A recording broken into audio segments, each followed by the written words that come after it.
Weekend comment by ఆర్కేలో Radhakrishna గారు విజయసాయిరెడ్డికి ఒక సవాల్ విసిరారు. ఢిల్లీరా తేల్చుకుందాం అంటూ కూడా ఆర్కే గారు వీకెండ్ కమెంట్ బై ఆర్కేలో విజయసాయిరెడ్డికి సవాల్ విసిరినటువంటి నేపథ్యంలో రెండు తెలుగు రాష్ట్రాల్లో ఇది చర్చనీయాంశంగా మారిన నేపథ్యంలో అసలు ఏ విషయంలో సవాళ్ళు విసిరారనేది మనం పూర్తిగా విశ్లేషణ చేసుకునేటువంటి ప్రయత్నం చేద్దాం. ప్రస్తుతం మనతో పాటున్నారు ప్రముఖ రాజకీయ విశ్లేషకులు, ప్రముఖ సీనియర్ జర్నలిస్ట్ సిఎస్ రావు గారు. సార్తో మాట్లాడదాం. సార్ నమస్తే. సార్ నమస్తే. విజయసాయిరెడ్డిని ఉద్దేశించి వీకెండ్ కమెంట్ బై ఆర్కేలో రాధాకృష్ణ గారు ఒక సవాల్ విసిరారు. ఢిల్లీకి రా తేల్చుకుందాం అన్నారు. ఏంటి సార్ అసలు ఏ అంశంలో సవాల్ విసిరారు, ఏం జరుగుతుంది వాళ్ళ మధ్య? సో ఈ మధ్యకాలంలో విజయసాయిరెడ్డి గారు ఏం చేశారంటే ఒక ట్వీట్ చేశారు, సుదీర్ఘమైనటువంటి ట్వీట్. రాధాకృష్ణ గారి జీవితాన్ని ఆ ట్వీట్లో పొందుపరిచాడు. అసలు ఒక జర్నలిస్ట్, మామూలు జర్నలిస్టు ఏ విధంగా పత్రికాధిపతి అవుతారు అనే దాని మీద ఆయన రాస్తూ కొన్ని కఠినమైనటువంటి పదాలను కూడా ఉపయోగించారు రాధాకృష్ణ గారి గురించి. ఆయన సరే వాటన్నిటికీ నేను ఇప్పుడు వివరణ ఇవ్వను, ఎందుకంటే గతంలో చాలా సందర్భాల్లో నేను వివరణ ఇచ్చాను ఏ విధంగా తాను ఎదిగాను అని చెప్పి. ఇటుక పేర్చుకుంటూ ఆంధ్రజ్యోతి అనేటువంటి దాన్ని నేను ఏర్పాటు చేసుకున్నాను, ఎస్టాబ్లిష్ చేసుకున్నాను. అసలు చంద్రబాబు నాయుడు గారికే తెలియదు నేను ఆంధ్రజ్యోతి పాత అంతకుముందు ఉన్న పత్రికను కొన్నది కూడా, కొన్న తర్వాత చెప్పాను ఇవన్నీ వాస్తవాలని చెప్పి ఆయన ఏదో ఒక రెండు ముక్కల్లో తేల్చేసి విజయసాయిరెడ్డి గారి మీద విరుచుకుపడ్డారు, దుమ్ము లేపారు. ఒక రకంగా చెప్పాలంటే విజయసాయి దుమ్ము దులిపారు. ఆంధ్రజ్యోతి క్యాప్షన్ ఏదో ఉంది, దమ్మున్నోళ్ళు దుమ్ము లేనోళ్ళు దుమ్ము లేపుతారని ఏదో ఉంది కదా. సో ఆ క్యాప్షన్ తగ్గట్టు ఈయన దుమ్ము లేపేశారు విజయసాయిరెడ్డి గారిని.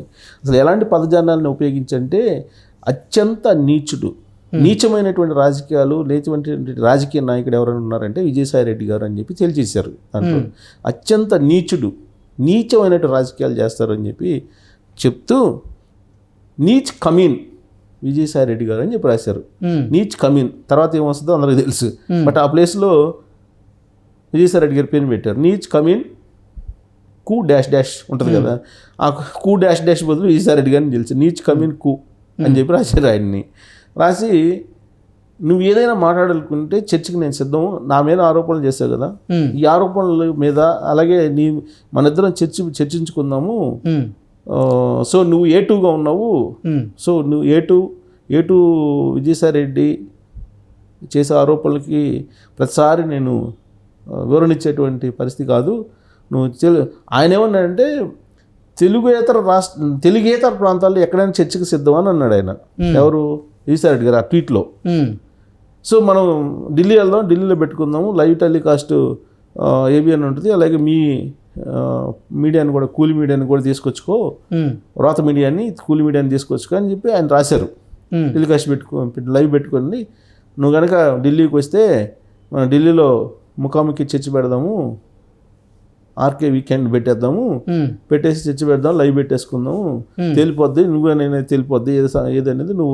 నువ్వు కనుక రాకపోతే ఇంకా నీచ్ కమిన్ డాష్ నువ్వు, సో వస్తావో రాదో తెలుసుకో, ఇదే నా సవాల్ అని చెప్పి వీకెండ్ని ఆయన ముగిచ్చాడు. ఎండ్ కార్డు వేసాడు విజయసాయిరెడ్డి గారికి. ఏంటంటే అన్నీ బాగానే ఉన్నాయి, సవాళ్ళు ప్రతి సవాళ్ళు విసురుకుంటున్నారు. రాధాకృష్ణ గారి మీద ఆరోపణలు చేయటం, తెలుగుదేశం పార్టీ సానుభూతి పరుడు అంటాం, చంద్రబాబు నాయుడు గారు జేబులో మనిషి అంటాం, ఇవన్నీ ఎప్పటి నుంచో ఉన్నాయి. అవన్నీ విజయసాయిరెడ్డి గారు తన ట్వీట్లో పొందుపరిచారు. ఇవన్నీ బాగానే ఉంది. అయితే అక్కడ పొందుపరిచినటువంటి అంశాలు కొన్ని ఇంపార్టెంట్ అంశాలు ఉన్నాయి.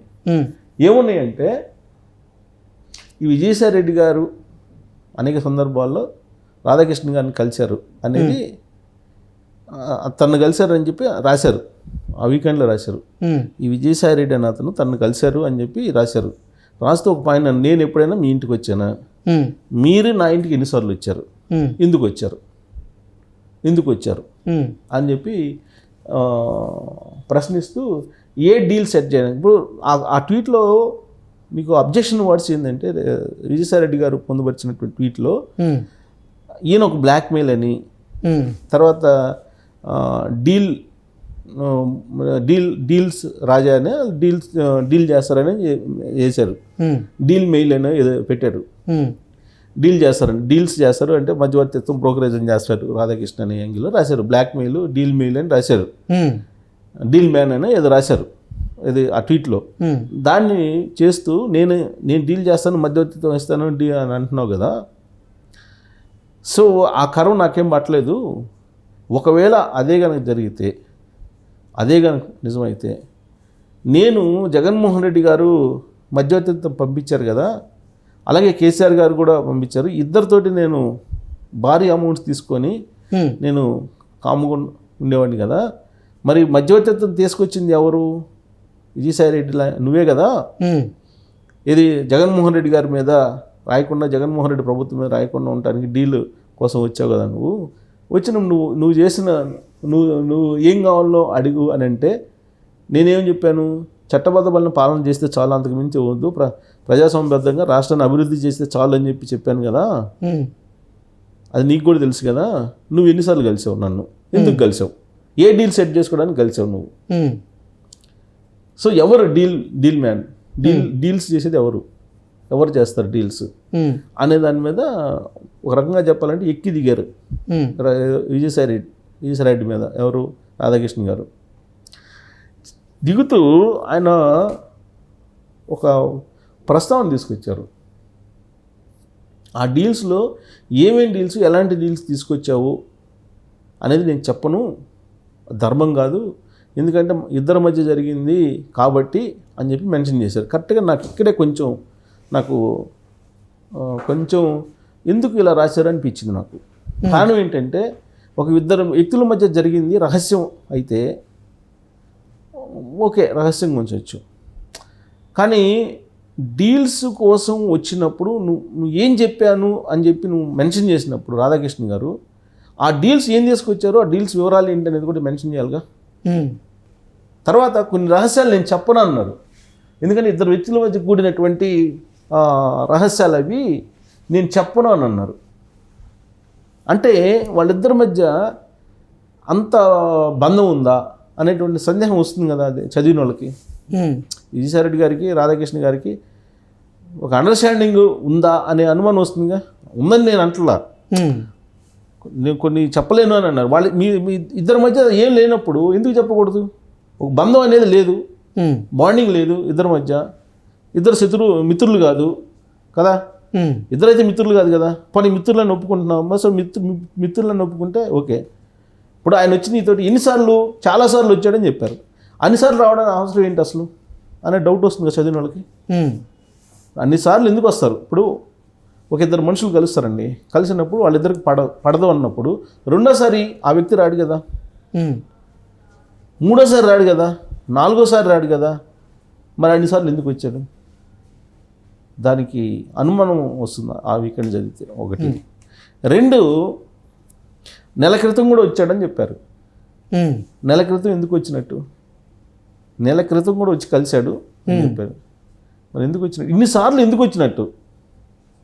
ఇప్పుడు మీ ఇద్దరి మధ్య ఏమి లేదు, లేదు కదా, రహస్యమైన అయ్యేను బయట పెట్టినట్టయితే కనుక బాగుండేదని నా వ్యక్తిగత అభిప్రాయం. అంటే సీక్రెసీలు ఉంచాలి. ఇప్పుడు విజయసాయి రెడ్డి గారి విషయంలో సీక్రెట్ ఉంచాల్సినటువంటి అవసరం ఆర్కే గారికి ఉండదు అనేది అందరు నమ్ముతారు. ఆ నమ్మే వాళ్ళలో నేను కూడా ఉన్నా. మరి ఎందుకు దాచిపెడుతున్నారు మీరు? అంటే రేపు ఒకవేళ చర్చికి వస్తే అప్పుడు బయట పెడతారా? చర్చికి రాకపోతే ఇంకా అంతేనా, అవి క్లోజ్ అయినా కదా. అప్పట్లో కూడా వైజాగ్లో ఉత్తరాంధ్ర ఇన్ఛార్జ్గా ఉన్నప్పుడు విజయసాయి రెడ్డి గారు అదేదో రాసలీల వ్యవహారం అని చెప్పి 2-3 రోజులు రాశారు. ఆ తర్వాత బయట పెడతానని, ఆ వీడియోలు బయట పెడతానని కూడా సవాల్ చేశారు. తర్వాత ఆ వీడియోలు ఎటుపోయినాయి తెలియదు. ఆ క్యూరియాసిటీని క్రియేట్ చేయడం దీనికి, ఆ క్యూరియాసిటీని క్రియేట్ చేసి రీడర్స్లో మళ్ళీ తర్వాత కాము ఎందుకు ఉంటారు అనేటువంటిది చర్చ వస్తుంది కదా. ఓకే, డెఫినెట్గా వస్తుంది కదా చర్చ. ఇప్పుడు నెల క్రితం కలిసి ఏం చెప్పారనేది క్యూరియాసిటీ కదా అందరికీ.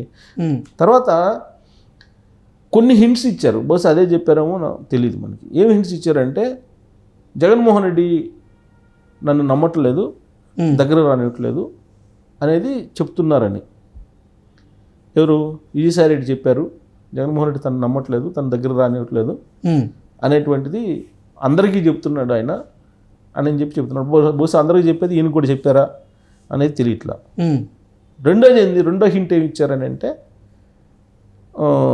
ఢిల్లీలో కూడా తన గురించి హోంశాఖలో కానీ ఢిల్లీ కేంద్ర హోంశాఖలో కానీ లేదా పిఎంఓ ఆఫీసులో కానీ విజయసాయి రెడ్డి అనే అతన్ని నమ్మకూడదు అని చెప్పి ఒక నిర్ణయానికి వచ్చారు. అది అలా అక్కడ కూడా నాకు ఇబ్బందిగా ఉంది అనేది ఇతనే కొంతమంది చెప్తున్నాడు, విజయసాయి రెడ్డి కొంతమంది చెప్తున్నాడు అనేది ఒక హింట్ ఇచ్చారు ఈయన. సో ఇలాంటి పరిస్థితుల్లో ఆయనకేమైనా రాజకీయ పునరావాస కేంద్రం కావాలనే ఉద్దేశంతో ఏమైనా ఆర్కే గారిని కలిశారా అనేటువంటి ఒక సందేహం వస్తుంది సహజంగా. ఎందుకంటే రహస్యాలను బయట పెట్టలేదండి. ఇప్పుడు రాధాకృష్ణ గారు విజయసాయి రెడ్డి గారు కలిశారంటే దేని గురించి కలిసి ఉంటారు? రాజకీయపరమైనటువంటి సంబంధాలైనా కలిసి ఉండాలి, లేదా ఆర్థికపరమైనటువంటి సంబంధాల విషయాన్ని కలిసి ఉండాలి. ఇంకేముంటాయి ఈ రెండు కాక? బహుశా రాజకీయపరమైనటువంటి పునరావాసం, ఇప్పుడు ఏదన్నా అంటే వైఎస్ఆర్ కాంగ్రెస్ పార్టీని కాదని ఏం చేయాలి అనే దాని మీద చర్చించారా మీతోటి? అది బయట పెట్టాలి, క్యూరియాసిటీ కదా. అది మెన్షన్ చేయకుండా జస్ట్ ఆయన ఏం చేశారంటే చాలాసార్లు కలిశారని చెప్పి చెప్పడం, ఈ రెండు హింట్స్ ఇవ్వడం జరిగింది. అసలు ఆ రహస్యాలు ఏంటనేది బయట పెట్టకపోవడం అనేది గతంలో కూడా వైజాగ్లో ఆయన ఉత్తరాంధ్రలో ఉన్నప్పుడు రాసలీలలో వీడియోల మీద ఆయన బయట పెట్టలేదు. ఇప్పుడు కూడా బయట పెట్టడానికి ఆయన ఇష్టపడలే. బహుశా ఢిల్లీలో చర్చకు వస్తే అది అప్పుడు ఏమన్నా పెడతారేమో, లేదంటే రహస్యంగానే మిగులుస్తారా రాధాకృష్ణ గారు అంటే బహుశా నేను అనుకోవడం ఆ రహస్యాలుగా ఉంచితే రాధాకృష్ణ గారి మీద ఇలాంటి చర్చలు వస్తాయి. ఓకే, ఆ చర్చలు రాకుండా ఉంటే రహస్యాలు బయట పెడితే దానికి పరిపూర్ణత చేకూరుతుంది ఆ వీకెండ్కి అనేది నాకు అనిపిస్తుంది.